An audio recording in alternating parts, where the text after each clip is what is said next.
Hi, welcome along. Little podcast where we, I suppose the real aim, the dull aim is to get you involved with using angular velocity in circular motion. But let's pep this up a bit. This is really a video about our extreme sock. Okay, so I want you to all imagine one of your socks. It's got a bit tired and sweaty. It's in the spin dryer, and the question is, what is my sock's acceleration?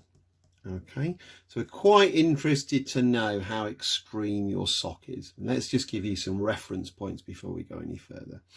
We said the plane going round the corner had 9g, which is about 90 meters per second squared.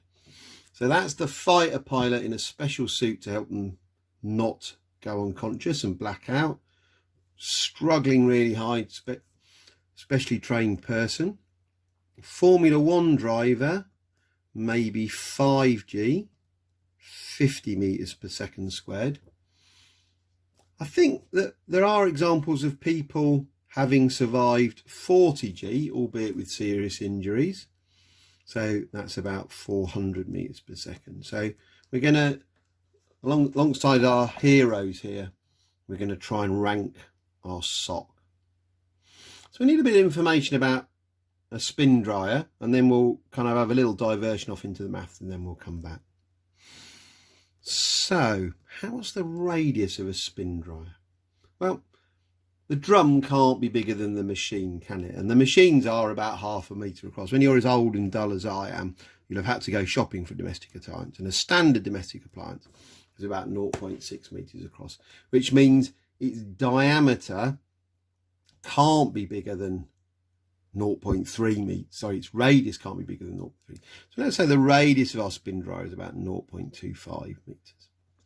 We're also going to have some indication of how fast it's spinning round. And I think the fastest spin dryer we've had is 1,600 RPM. I think 1,600 RPM is actually quite extreme, and they didn't seem to last for long. So I think they've come down a bit. So let's just go for the max spin speed of 1,200 RPM. Should you have a superior machine to me, feel free to use your own larger numbers. But now we kind of need to divert off into a bit of maths to see what's going on. So what we said in the last video is that omega is equal to theta divided by t. So in other words, the angular velocity is the angle turned divided by time. And because I know the answer, I'm going to just do a little thing here. I'm going to multiply both sides of the equation by r. Well, theta r, from our definition of a radian, so that's L, that's r, so theta equals L over r. So L is equal to theta r, isn't it?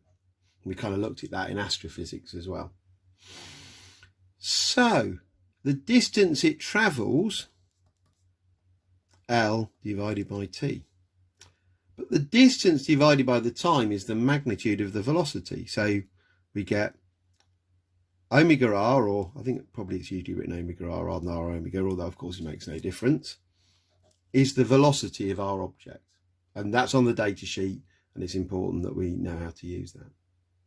But that now gives us the opportunity to rewrite that equation in terms of angular velocity. And I think probably what I'd like you to do is to substitute V for omega r and come up with a new version of that equation. Good. What do you get? So we get A is equal to omega r all squared over r, which is omega squared r squared over r, and we get A equals omega squared r. So we can now go back and tackle our question, can't we? We can now go back and start working out the acceleration of our sock. We know that r is about 0.25 meters. And we don't know what omega is, but we know it's going at 1,200 RPM, 1,200 revolutions per minute. So I'd now like you to find the acceleration of our stock. So pause the video, convert that to angular velocity, and then find the acceleration. You got an answer? What do you think about your answer? Did you think you got it wrong? Well, let's see whether you did or not. So omega it's 1,200 times 2 times pi, because that's if it goes around once and it went around that many times, divided by 60. And I think we're going to need to use my calculator for that. So we've got 1,200 times pi divided by 60 gives us a nice neat, should have done that in my head really, shouldn't I? 20 pi radians per second. It's an intermediate step. You didn't strictly need a unit at that point, but it's worth just kind of refreshing your memory on that. So the A is then 20 pi all squared times 0.25. Oh, I went wrong, didn't I? Let's just go back, because that should be times 2, because I put, yeah, that makes that 40. So that's 40 there. So it's 40 pi squared, and that on my mental arithmetic is going to get closer to the answer that I was hoping for. So I think we'll need to open brackets 40 times shift pi close bracket squared times by 0.25, and we get 3947 meters per second squared. We can round that, I think, very to 4,000 meters per second squared, which is about 400 G, which is 10 times more than the just survivable accident where you got horrendous injuries.